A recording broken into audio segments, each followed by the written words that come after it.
6:23, we're heading to Painesville to meet a very special guest who's making aspiring musicians here in Northeast Ohio pretty proud. And he has grown the band program from about 35 students to about 160 musicians this year. The Painesville Township native has already been recognized as a national Yamaha Top 40 Under 40 music instructor. The Cavs have also honored him with their Head of the Class Award. Jones won a Music Teacher Award from the iconic singer and songwriter Barry Manilow. Amir's work has been featured on Spectrum News, Fox 8, ABC 5, and NBC3, highlighting his impact on music education and community unity. I present you, Mr. Amir Jones. Thank you for the wonderful introduction. You just heard a list of my awards and accomplishments. However, that does not tell the entire story.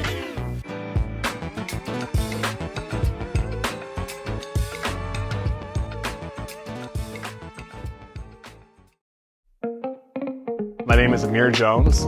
I grew up in Concord Township, Ohio. I went to school at Cleveland State University in Cleveland, Ohio, and I teach at Harvey High School in Painesville, Ohio.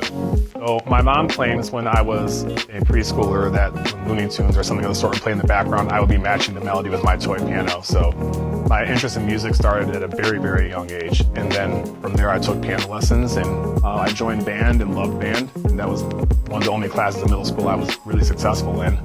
No matter how successful or not successful you were in high school, you are capable of great things. The award-winning educator you see before you was a student who scored so low on his state test in middle school that he was pulled from study halls and put into additional small group math classes.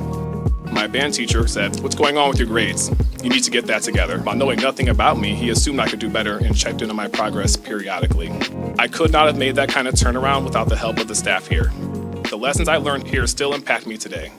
When I first started working here, the program was developing. It was a lot smaller than it was now, and we were really just trying to figure things out together. It was a lot of new staff, and myself included. I was the assistant marching band director, so I was just 19 years old.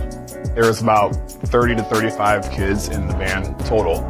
Even from day one when I started working here, I didn't treat this like it was a small band that the kids were only capable of doing certain things. In my mind, I wanted to treat this just like it was the large band program I came from. So I just kept that mentality the whole time. It does not matter how many kids we do or do not have. We can still do anything all these other schools are doing. And I think that these kids deserve the same exact opportunities I had to travel and to perform all over the place. I never want something to be a case of people who have more funds or more resources can do something versus those who don't. So that is my biggest goal. The more I can increase support for our students to get them all to experience the same opportunities, the better.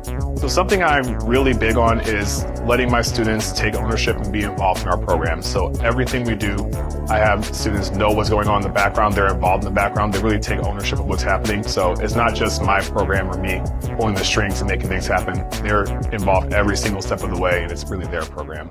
We used to do a good old-fashioned tag day where you go door-to-door raising funds, but we switched that to something virtual where we raise funds online, and we provide over 90% of our students with school-owned instruments. So really anything we can to make sure that instruments are in these kids' hands so they can play.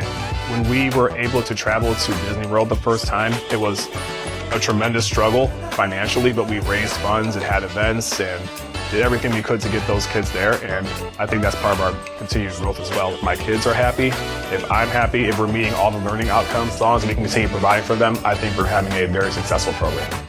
I have many students who have gone on to do careers that aren't music related, and I've had students pursue music education as well as a result. I'd probably say a dozen students at this point pursue music education as a career, and some of them have come back and they routinely help with the program. They're on our band boosters, they are helping with this video right now. They're still very involved in music in general. I think music education is tremendously important in the overall educational landscape. Music is such a tremendous success here. A lot of students tell me this is the reason I come to school in the first place, or the only reason I go to school, which if that gets them in the door and then gets them in a position to learn more and then graduate and then have successful careers, then I think that is awesome that they have that draw.